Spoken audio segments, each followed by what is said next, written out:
Seattle is a beautiful, albeit frequently rainy city, famous for its pike fish market, the monorail gliding over the city thoroughfares, and even the famous Space Needle, which appears like some type of mid-century flying saucer as it rockets into the sky. But did you know that beneath its bustling streets lay a labyrinth of underground alleys lined with abandoned storefronts and crumbling infrastructure? This is Seattle's underground. The city was originally built on the mudflats along the banks of Puget Sound. Unfortunately, high tides would flood the city, and it became a rather big issue. The city continued to grow nevertheless, and something needed to be done to make the streets safer and more reliable for navigating the town. Originally, it was proposed that a nearby hill could be excavated and the soil used to build the new city up higher off the ground, so that the businesses could still be near the waterfront for the ease of exporting their goods and transporting people to and fro. But the businesses did not like this idea, because it would take over a decade to complete the new and expensive project, and the shops couldn't afford to wait that long. So instead, the idea was to build the streets themselves up higher.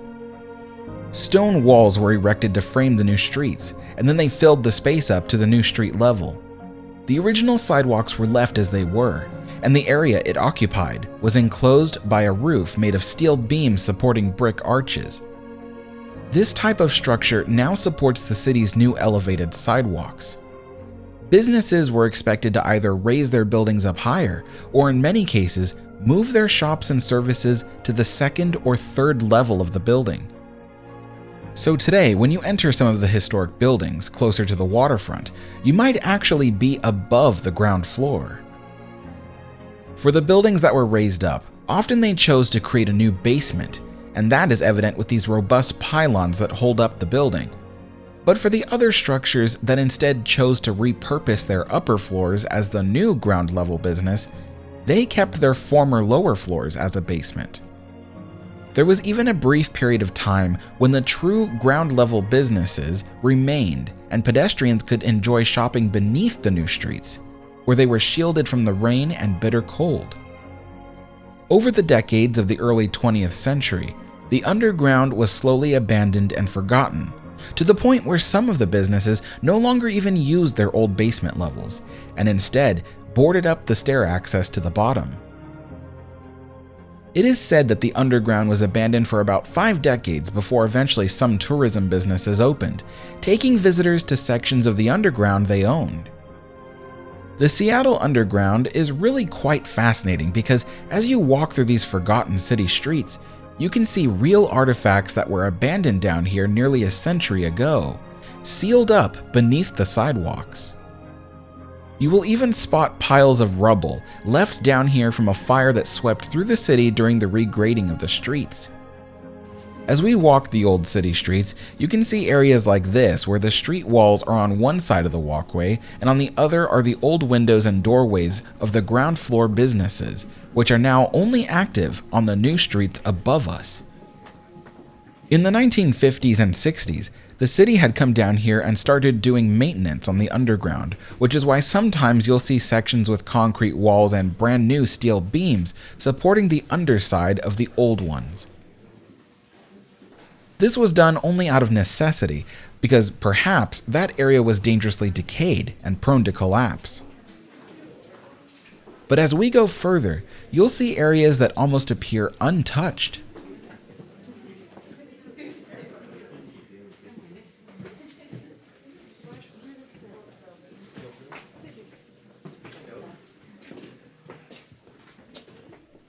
In this area, you can see the stone walls of the street on our left, but on our right is the abandoned ground floor level of a rather large building with a stone masonry facade.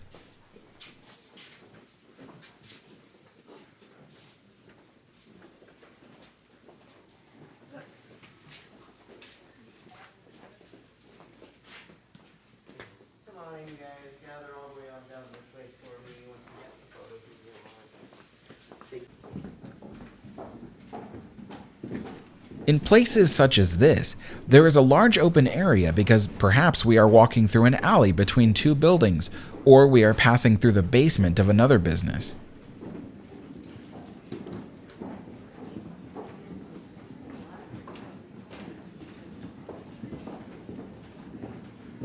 At one point, we climbed the stairs to get back to street level, only to find we were in the basement of an abandoned structure, which was really fascinating.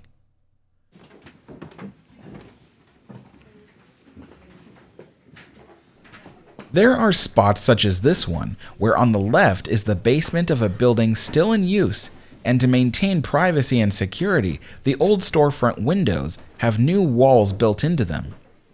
And as we walk through, notice the crumbling infrastructure. There are support poles and beams installed wherever the sidewalks above start to sag or buckle.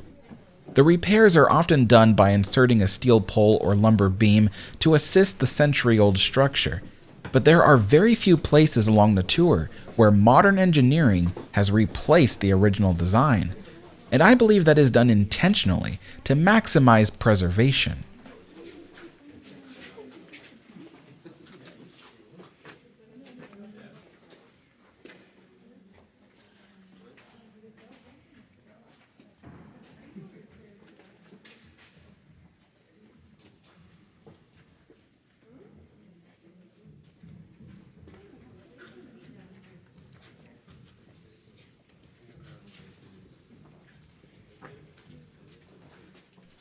As we continue along the original sidewalks, you might have noticed a lot of plumbing systems surrounding us.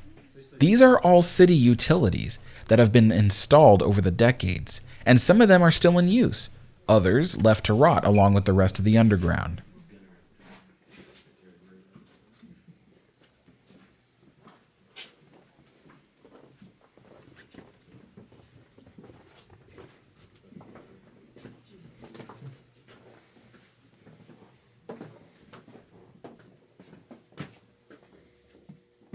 Now take a look at this glass skylight.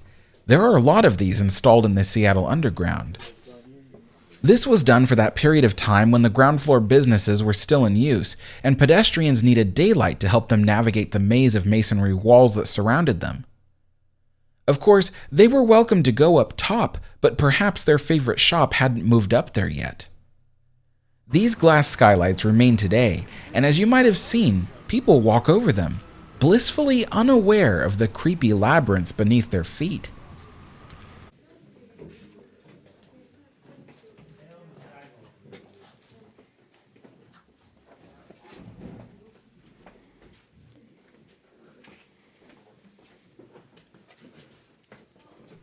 This section of the underground was used later as the vaults of the bank up at ground level. The bank would use the old city streets to move large sums of money to and from the docks, even if the lobby above was closed for the evening. Doing these operations below ground helped protect the money from thieves and the weather.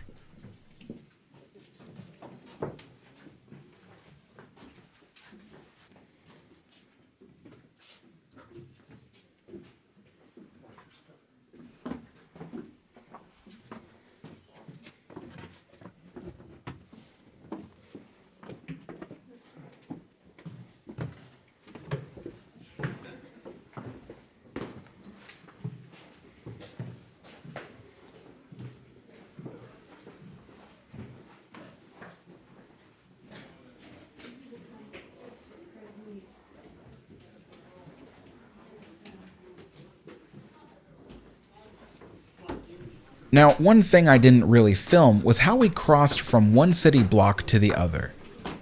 You see, the city raised the streets up, but didn't build tunnels that connected intersections together.